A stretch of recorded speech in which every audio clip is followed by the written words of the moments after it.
Hi everyone, welcome back to my channel, Everlynn's Books and Tea. Today we're going to do an August recap of the books I read back in August. I realize we're almost all the way through September in this video. By the time this video is posted, we may already be in October, but I figure it's better late than never, and eventually I will get on a schedule that makes a little bit more sense. But for this video, I'm going to split it into two parts. We'll do a quick overview of the 6 books I read in August, and then we'll go through each book individually without spoilers. In August, I read 6 books. I read a science fiction book, which was To Sleep in a Sea of Stars by Christopher Paolini. I read 2 mystery books, which were Murder in Tuscany, written by T.A. Williams, and Books and Bagpipes by Paige Shelton. I also read 2 fiction books, which were Pretty Little Liars by Sarah Shepard and The Orphan Sky by Ella Leia. And then lastly, I read a fantasy book, which was The Mortal Plot by Genevieve Cogman. So those were the 6 books I read. My absolute favorite book of these 6 was An Orphan Sky by by Ella Leia. And this book was actually set in Azerbaijan, which is a book that I typically would not pick up, being just kind of like a straight fiction book. But I did pick it up because it was part of my Around the World Challenge for the month of August, with the country being Azerbaijan. And I absolutely love this book. And I'm very glad that I picked it up and read it because it's definitely the favorite book that I read this month. And we'll go over the reasons why a little bit later in this video. The other thing I like to do each month is kind of split these books into which season I feel that they would be best read in, because summer was definitely not the best season for several of these books. So let me just go through that real quickly. So for summer, I would definitely recommend Murder in Tuscany by T.A. Williams because it takes place in the summer in Tuscany, Italy, and it definitely just has the summery, cozy mystery vibes to it. And then I would also read Pretty Little Liars by Sarah Shepard in the summertime, even though it takes place during the school year. Just, I don't know, the atmosphere of the book just reminds me more of summer than it does of any other season. So then we come to kind of late fall, early winter. And for those books, I would recommend Of Books and Bagpipes by Paige Shelton. It takes place in Edinburgh, Scotland. So you kind of have like the cooler weather. And it gives me like the cozy late fall, early winter vibes before, snow has started falling.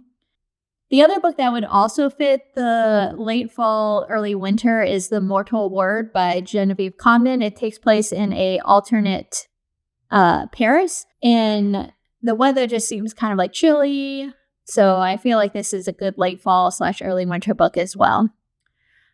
For winter, I would read To Sleep in a Sea of Stars by Christopher Paolini, and the only reason I chose this season is because it takes place in space and space is cold.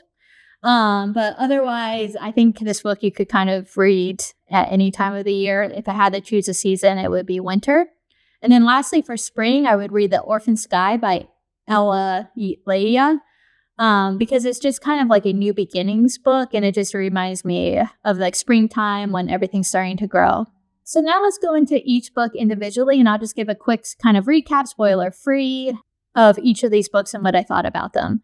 The first book I finished in August is To Sleep in a Sea of Stars by Christopher Paolini. Many of you are probably already familiar with Christopher Paolini, as he wrote the very popular Inheritance Cycle series that starts off with Eragon. But this was his first adventure into the adult science fiction novel world, and this book actually took him over nearly 10 years to write. And it is a fairly long book at over 800 pages. Say hi to Pumpkin. He just wants to get some screen time in, apparently. Yep, hi. So this book is a single-person narrative that follows a scientist named Kira Navarez, who, when the book starts out, is out with her team surveying a planet for possible future colonization of the human race. The humans have already spread out beyond Earth. When this book takes place, they're already out in the space and have colonized many, many worlds. During one of the routine missions on this planet, Kira actually discovers an alien relic, which ends up bonding to her. And this is kind of like the real first contact between an alien race and humans for this universe. So this book kind of follows Kira then on her mission to find her purpose in in a war that breaks out shortly after discovering this relic. And she learns that she actually may be humanity's final hope to survive this war. This book actually also won the Goodreads Choice Award winner for Best Science Fiction back in 2020. So when I read books, I kind of like to rank the characters, the plot, the pace, and then for the science fiction books, the world building from strongest to weakest. So I'm going to go through that for this book, starting off with the weakest. I felt the weakest part was the pace, and that was only because the beginning of the book just felt really slow to me. But once it got into the main part of the book, the pace picked up, and I didn't find myself hitting any points where I felt like I didn't want to finish it. It was just that beginning part, which is why the pace is kind of ranked last for me. Next up is world building, and for the most part, the world building in this book was pretty good throughout, including the alien species, but there were still some questions I had left unanswered, and there were parts because of this that were slightly confusing to me, and that could just be me missing something. But I felt that a little bit more history for these alien races would have been useful. It could be that he put those answers in the prequel book that he wrote for this series, which I think is called The Fractal Noise.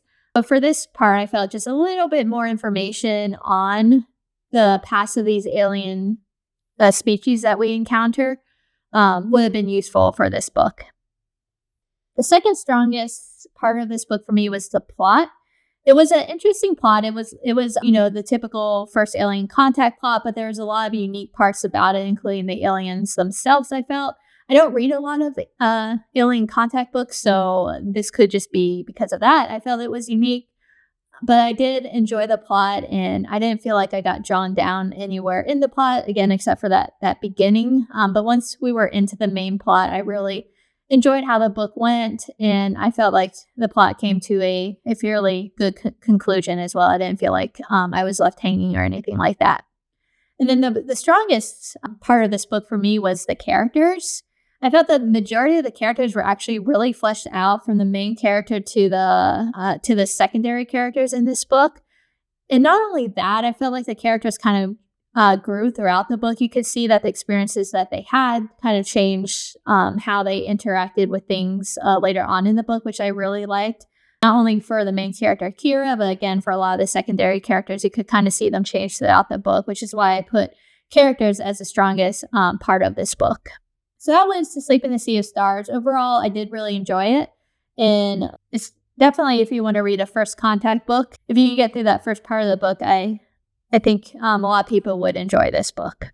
So the second book I read was that was the first book. The second book I read was A Books and Bagpipes by Paige Shelton, which takes place in Edinburgh. It's actually book 2 of what I call the Cracked Spine Scottish Cozy Mystery series.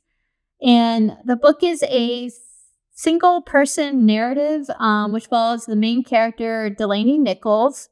So Delaney Nichols is actually American. She was living in Kansas before she decided to take a job at a bookstore called the Cracked Spine in Edinburgh. And this bookshop specializes in rare manuscripts as well as other valuable historical objects, and that was kind of what she had specialized in when she had lived in Kansas. So this second book in the series starts out with Delaney being tasked to go to a castle, Old Scottish Castle, to meet up with a man who has a hard-to-find edition of an old Scottish comic that her boss would like to bring into the bookstore. She goes with her landlord, who also is kind of a surrogate parent, him and his wife, to meet up with this man. And as they're waiting on top of the castle, Delaney's kind of wandering around, just taking in the sights, because this is her first time being at this castle. She happens to come upon a foot sticking out at the other end of the castle's roof, which turns out to be a dead body. So the rest of the book kind of follows along with her trying to solve this mystery of who this man is, and then once they find that out, who killed him. So as far as my rankings for this book, the weakest part of this book was the suspense, which is to be expected because this is a cozy mystery, not a thriller, so I don't really count that much against this. But obviously, because it is a cozy mystery, I never felt that I was in a place where I couldn't stop it or I had to know what was going on next. The next weakest was the characterization, just because not all the characters were fully fleshed out. And even in the second book in the series, I still felt myself getting confused by the names of the characters just because I didn't have a strong grasp on who these characters were. And at one point, I even got confused between a dog and a woman that worked in the bookstore just because I just didn't have a strong grasp where I could connect a name with a certain character. But it is a cozy mystery, so I don't expect, the characters to be fully fleshed out, but just a little bit more information about each of them would be nice to know. Next up was the plot of the book. I did enjoy the plot of the book. It was a great cozy mystery plot, and I enjoyed kind of trying to figure out who the murderer was, though I was completely wrong by the end of the book, but that's okay. I never expect to get it right anyway. And then the strongest was the pace. The pace was really good for this book. I felt the story flowed. I finished the book fairly quickly and never felt like I was bogged down anywhere in the book. So overall, I do really enjoy this series. I enjoyed the first book and I enjoy this second book of Books and Bagpipes. But it is a cozy mystery and I don't go into these books kind of expecting a lot. I just want to have a fun journey while I read the books, and I do with these books, and I'll definitely continue reading this series. I definitely recommend it for people who just want a fun, quick read with some fun characters and a little mystery to solve. I definitely recommend the Cracked Spine series. The third book I finished this month was actually my favorite book of the month, and that was The Orphan Sky by Ella Leia. So this book is set in Azerbaijan, which back in the time when the country was part of the USSR. In this book, the reason I chose this book is that each month I choose a random country and I have to read a book set in that country or written by an author from that country. And for the month of August, that was Azerbaijan. And this book actually met both criteria, as not only was the book set in Azerbaijan, the author was also from the country. And in fact, after reading the author's biography, this book is kind of like a fictional biography of what the author's experience was in growing up in Azerbaijan when it was part of the USSR. So this book was the author's debut novel, and she was actually trained as a classical pianist while growing up in Azerbaijan before being exposed to American jazz, which she fell in love with and eventually became a jazz pianist. So this book follows a girl. It starts off in 1979, Azerbaijan, and I think the girl is probably in her teenage years. 15, 16, somewhere around there. And she is growing up in a very prominent communist family. And so all she's known growing up was communism, and she's grown up in the youth party. So she thinks, communism is the way to go, and that all countries should follow this type of society. So one day, she's growing up, she's a classical pianist with the goal that one day she represents Azerbaijan on the national stage in, concert tournaments or what contests, whatever these, concert championships are known as. But one day, her youth leader of the Communist Party tasked her with a mission to go spy on this building that has it was either a green or red door, and inside it was believed that the man who was living there was either an American spy or was bringing over American propaganda to taint the citizens of Azerbaijan. So she ends up going into the store and hears jazz music playing and starts to realize that there's a world outside Azerbaijan, a world outside Baku, which is the capital city where she's growing up. And this starts making her question everything that she's been taught up until this point. And this book kind of follows her journey, starting in her teenage years as she grows into a young woman and as she kind of learns how things are actually working in the world. The other neat thing about this book is it's actually kind of superimposed over a Azerbaijan fairy tale called the Maiden Tower Legend, and that Maiden Tower Legend kind of follows the book from the beginning to the end, which I felt was kind of neat. So as far as my rankings for this book, since it's a fiction book, I only have 3 rankings for character, plot, and pace. And so I love this book, but I have to put something the weakest. And for me, that was pace. Overall, the pace of the story was good, though. There was no truly slow parts, and it kept my attention throughout. I just felt that the plot and the characters were stronger than the pace. There wasn't really anything wrong with the pace in this book. Next up was the plot, and it was a plot that really drew me in, especially having that backdrop of that fairy tale. And the story just kept evolving too. It started off kind of in one place and ended up somewhere else, and I felt there was a lot that was put into this story and into this plot, and I never really got bored because there's like new things happening every time you turn the page. And then the strongest part of this book were the characters. The characters were just really well written, including the secondary characters. And the author did a really good job at allowing these characters to kind of grow throughout the story. You really saw Layla's growth from the beginning and through the experiences that she experienced all the way to the end. And I just really love this book. It's not a book I would typically read, which is why I'm glad I'm doing this Around the World Challenge, because I get to find books like this that I would never otherwise pick up again. And I would definitely highly recommend this book to anyone who kind of wants to learn a little bit about the history of Azerbaijan.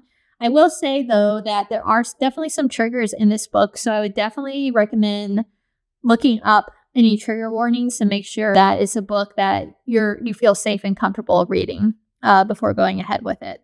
So that was the 3rd book I read this month. The 4th book I read was Murder in Tuscany by T.A. Williams.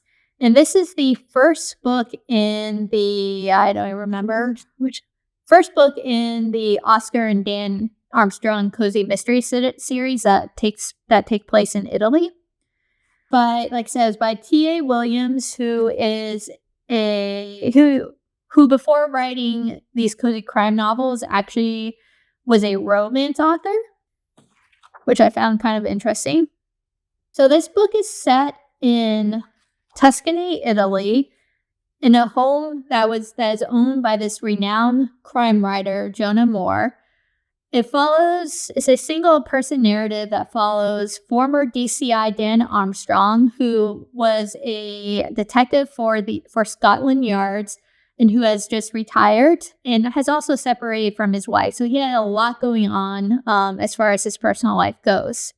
His colleagues at Scotland Yard decided to give him a creative writing course because his goal now that he's retired is to write a historical, maybe crime, but a historical fiction novel set in Italy, which is where some of his ancestors are from.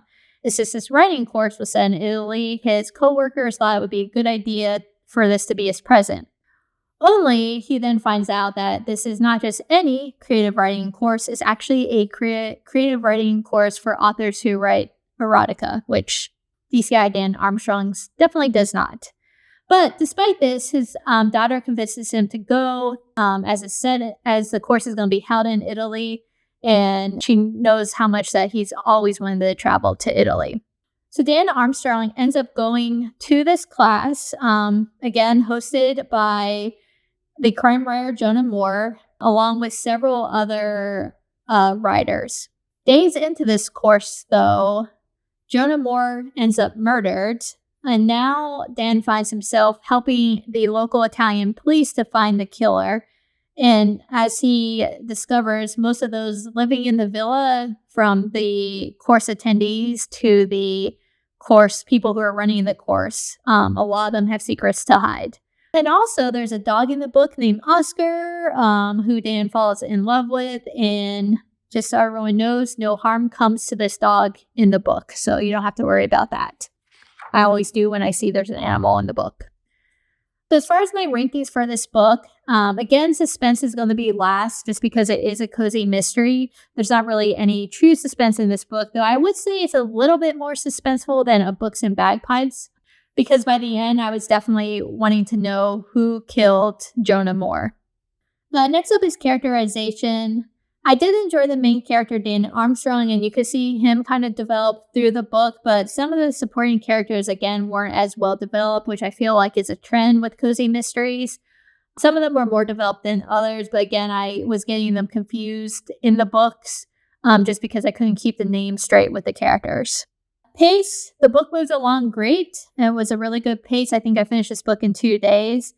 In the moments towards solving the case were appropriately placed. There's kind of 2 plots in the books, the solving the murder and then how DCI Dan Armstrong is dealing with his retirement and his separation from his wife.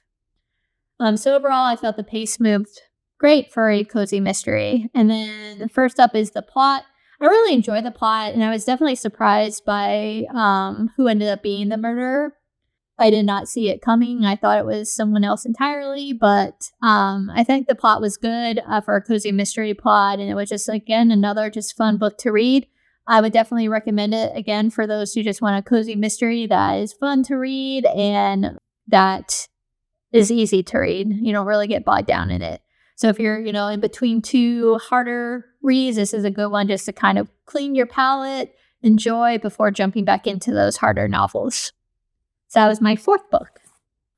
My 5th book was The Mortal Word by Genevieve Cogman, and this is the 5th book in the Invisible Library series, which is a fantasy series. The Invisible Library series is set in an alternative universe where there are a lot of alternative Earths, each with their own history and each kind of following their own pathways, whether it be science or magic. So this book has 3 types of characters that can kind of traverse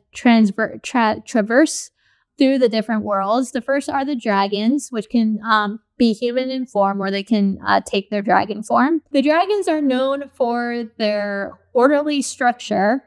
So the worlds that they control are very orderly. They follow the rules of science. There's no, magic or anything like that going on. The dragons are the stronger dragons are able to control the elements such as fire or water or earth or wind, though they can't control all 4. Is usually just one of the elements that they can control. So those are the dragons. Next are the Fae, which are kind of the magical creatures, again, presenting in human form.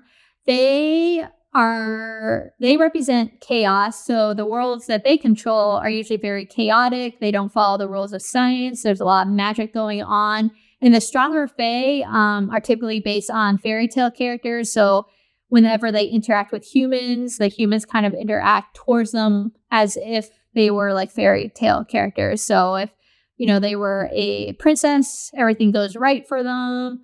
Everyone loves them. Nothing can go wrong. And then the last group of characters that can jump between the worlds are the librarians. So the librarians are normal humans who get invitations to become librarians at the Invisible Library, which is located in between the worlds.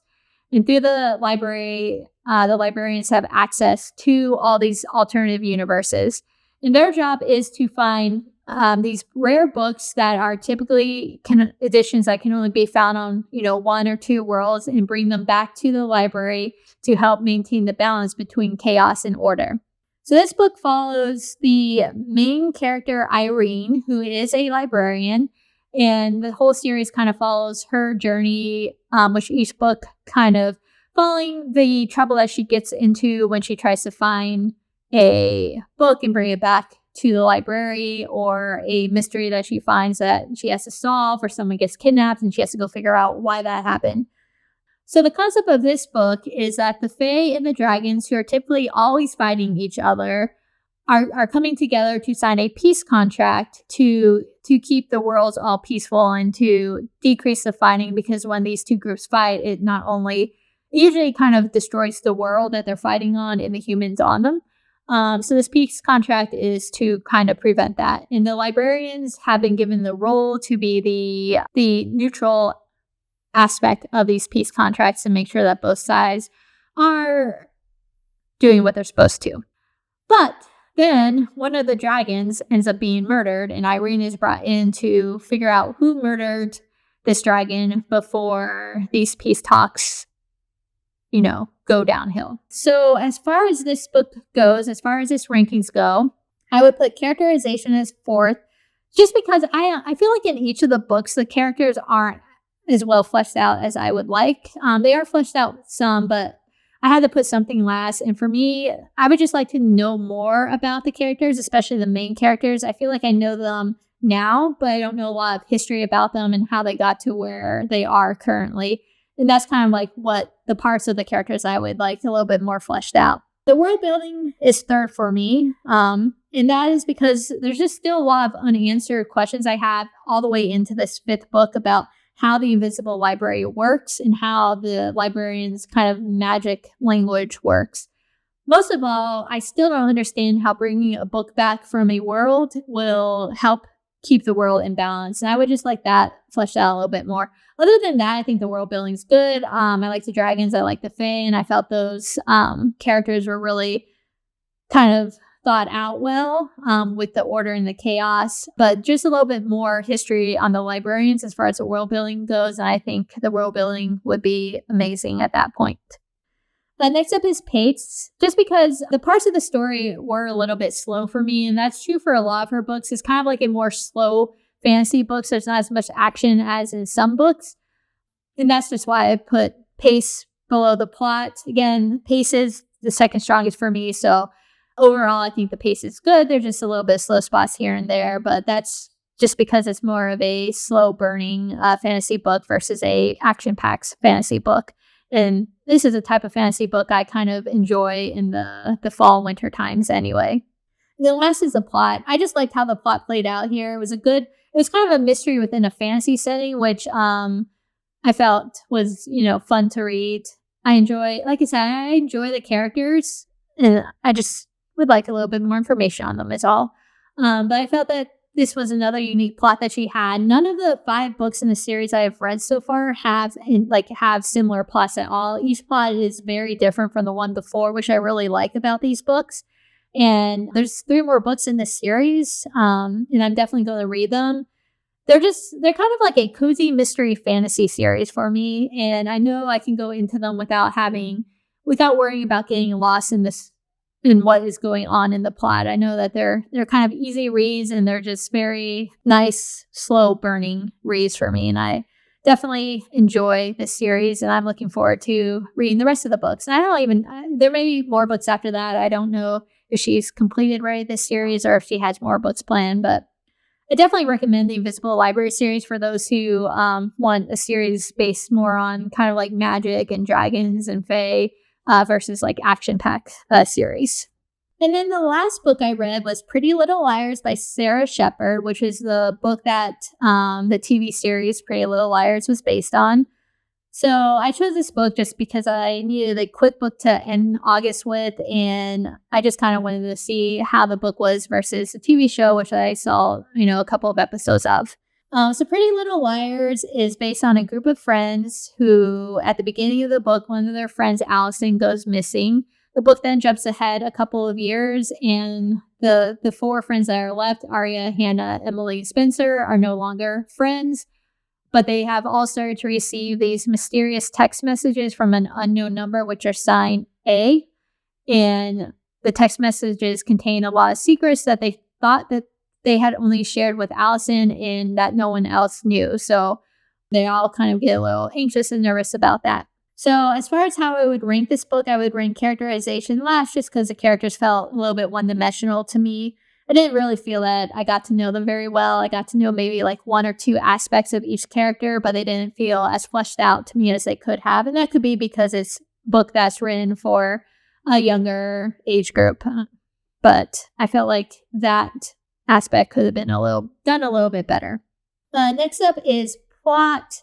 It's, your typical girl goes missing. I guess the more unique aspect was the text messages that our friends got that knew all their secrets. But it was hard to say if there was even a true plot, though. I just felt like we were jumping. Each chapter was based on one character, and I felt like we were just jumping from character to character and just going about their day-to-day life. And then these text messages kind of came in. I didn't feel like there was like a true plot to the entire book. And it felt more like a introduction to a series, just kind of starting off with getting to know the characters, and then the rest of the series is going to go more into the mystery of who's sending these text messages. But I didn't feel like the book itself had like a strong plot to it. And then last was Pace. The book was a quick read, probably because it is written for a younger age group, but we'll see here in just a second. But also because each book again focused on a chapter, focused on the viewpoint of one of the girls, and I felt like that made the book read a little bit faster as well. All right, so those were the 6 books I read for the month of August. I hope you enjoy this recap. Hopefully next week I'll be posting that October TBR game video. And I better go feed the cats before he gets too mad. So if you enjoy this video, please hit the like and subscribe button. And I will see you next time, which will hopefully be next week with our October TBR game. Thank you again so much for joining me, and I will see you later.